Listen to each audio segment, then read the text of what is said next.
Alors, il faut comprendre que tout individu qui vit dans le rapport spatial, c'est un point de repère représenté. Alors, le point de repère représenté, il faut comprendre que toute chose est un point dans l'espace. Voilà, un point. Là, on va prendre une bougie. Voilà, hauteur, largeur, profondeur. Vous voyez que c'est une bougie.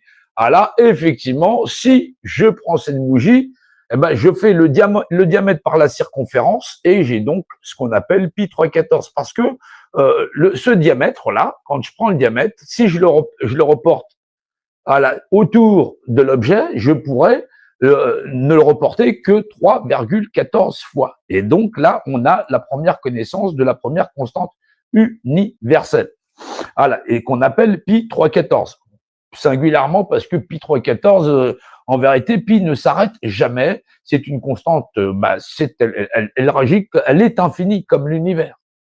Vous demandez comment fonctionne l'univers fonctionne avec les constantes universelles, dont pi est la constante qui lie la matière. C'est-à-dire qu'effectivement, pi raconte toute votre vie, pi raconte tous les champs du possible de cet univers. Voilà. Et donc, effectivement, ce serait comme un numéro de sécurité sociale qui dirait 1, t'es un homme, 2, t'habites à tel endroit, ceci, cela. Et donc, il y a une succession de chiffres qui déboulent après la virgule et qui ne s'arrêtent jamais, puisque effectivement, aller au-delà, on peut pas. Voilà. Et c'est donc infini. Et donc, ça sert à rien d'y aller. Alors, on a une deuxième constante universelle qui est le plus connue sous le nom de la suite de Fibonacci. C'est ce qu'on appelle 0,618 ou 1,618, c'est-à-dire phi. On va pas exposer phi ici parce qu'ici on n'a pas de tableau. Moi, je vais pas utiliser de tableau pour vous expliquer. Vous avez été pesé et mesuré, et dans la balance, oui, dans cette balance-là, une minorité pèse plus qu'une majorité. On a une minorité gouvernementale que les hommes, que des hommes se sont désignés des maîtres, et que une grande majorité qui n'en veulent pas sont incapables aujourd'hui de pouvoir repousser des doigts en disant écoutez, vous n'êtes pas mes représentants, je ne vous ai pas délégué ma représentation, et il doit y avoir une conscience populaire. Alors, qu'est-ce que ça implique? Vous avez été mesuré, et effectivement, parce que c'est aussi une phrase biblique, vous avez été pesé, mesuré. Voilà.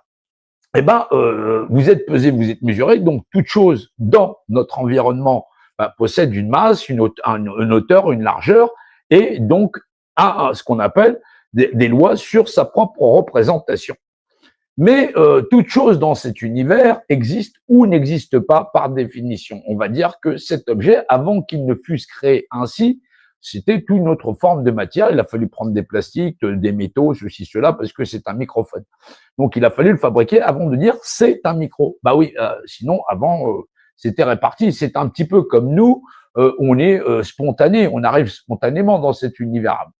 Pas spontanément, on a pris plusieurs millions d'années pour être là aujourd'hui, mais cette existence réelle, quoique éphémère, parce qu'effectivement, chacun d'entre nous, on vit un temps des temps sur cette planète, et ensuite, vogue le vent, vogue la galère, et on n'existe plus.